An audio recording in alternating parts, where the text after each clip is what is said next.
Hello guys, in this tutorial you will learn how you can move an app project on Base44 to another workspace. So let us guide you through this. Start by navigating to your account on Base44. Then click into your current workspace in the top left and select the workspace you would like to go with. Navigate to all apps here on the left hand side.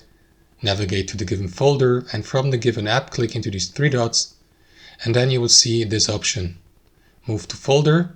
So you can move it to a different folder, but you can also move it to a different workspace.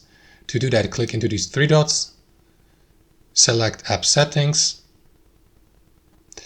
and then guys, what you want to do is navigate to Overview here on the left hand side inside the App Settings, and then choose Move to Workspace. Click into Move App here, and then guys, select the target workspace from your account. Click into Move App here, and that is going to move the given app to the selected workspace.